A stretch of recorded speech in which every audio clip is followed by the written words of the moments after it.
Bonjour à toutes et à tous et bienvenue. Aujourd'hui, on va explorer ensemble deux dynamiques vraiment puissantes.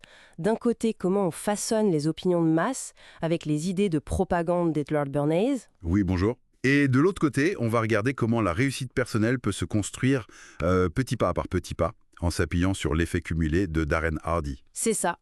L'objectif, c'est de mieux comprendre ces deux forces. D'une part, cette espèce d'ingénierie du consentement à grande échelle. Et d'autre part, la discipline individuelle comme moteur de succès.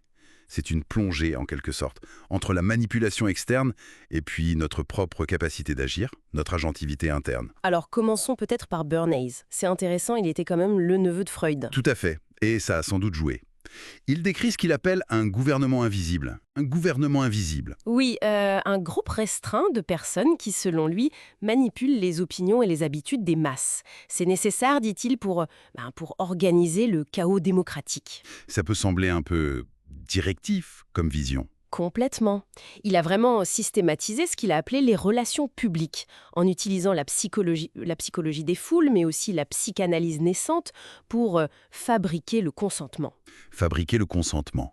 C'est fort comme terme. Oui, il l'assume. Il répondait à un besoin des entreprises, au début du XXe siècle, de gérer leur image. Il y avait une opinion publique qui devenait plus forte, des critiques aussi, les fameux muckrakers. Ces journalistes d'investigation. Voilà. Et son travail pour la commission Krill pendant la Première Guerre mondiale, l'organe de propagande américain, ça lui a vraiment servi de laboratoire, quoi. Et on se souvient de certaines de ses campagnes. Les torches de la liberté, par exemple, pour que les femmes se mettent à fumer. Exactement. Lier la cigarette à un symbole de pouvoir masculin pour la rendre désirable par les femmes qui voulaient s'émanciper. C'est assez révélateur de ces méthodes. Très malin et un peu glaçant, non ? Oui.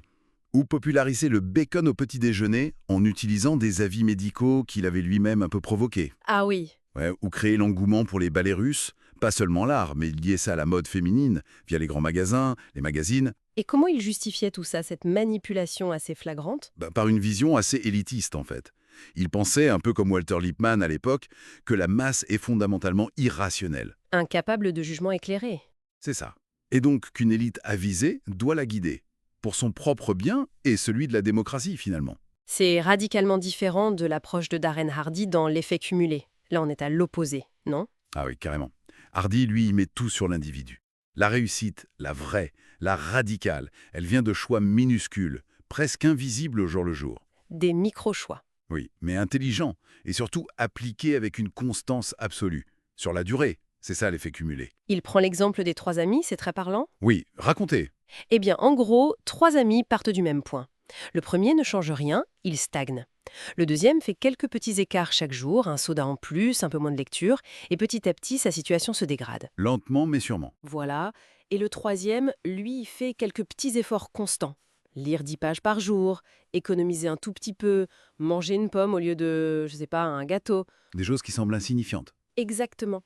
Mais Hardy montre, avec un graphique sur 27 mois, je crois, que les trajectoires divergent de façon spectaculaire. Santé, richesse, bonheur. Mais ça prend du temps. C'est la clé. La discipline. Il dit que ça lui vient de son père d'ailleurs, qui était très strict.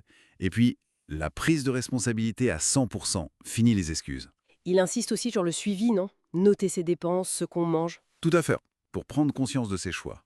C'est vraiment un appel à l'agentivité individuelle. Reprendre le contrôle face à toutes les sollicitations extérieures, y compris celles qui utilisent des techniques à la Bernays pour nous pousser vers la gratification immédiate. Donc on a Bernays d'un côté qui nous explique comment des forces externes façonnent nos désirs collectifs souvent sans qu'on le sache. Oui. En jouant sur l'inconscient collectif, via les médias, les leaders d'opinion, Et de l'autre, Hardy, qui nous dit « Non, non, vous pouvez construire votre propre succès par des actions conscientes, par la discipline. c'est ça la tension. Bernays travaille sur les structures sociales, les leviers de communication de masse. Hardy, lui, se concentre sur la volonté individuelle, l'autocontrôle. Il nous dit même de faire attention à nos influences, les médias négatifs, les mauvaises fréquentations. » En résumé, on aurait donc une voie de l'influence externe, orchestrée pour modeler la société, Et une voie de la construction interne, par la discipline personnelle, pour façonner sa propre vie. l'une basée sur la psychologie des foules, L'autre sur la psychologie individuelle, la définition de valeurs claires et la création d'un élan, ce qu'il appelle le big mo, le momentum. Alors, ça laisse une question en suspens, peut-être pour conclure. Dans quelle mesure est-ce que cette réussite personnelle, telle que Hardy l'a décrit, restent quand même perméables à ces mécanismes de propagande? Bonne question.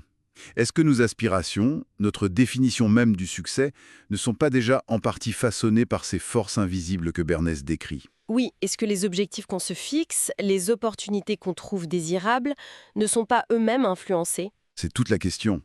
Comment naviguer entre construire sa propre discipline, son propre chemin, et garder une conscience critique de ces influences qui façonnent notre environnement, nos perceptions? Une réflexion essentielle, surtout aujourd'hui, à l'ère de l'information et de la surinformation peut-être. Absolument.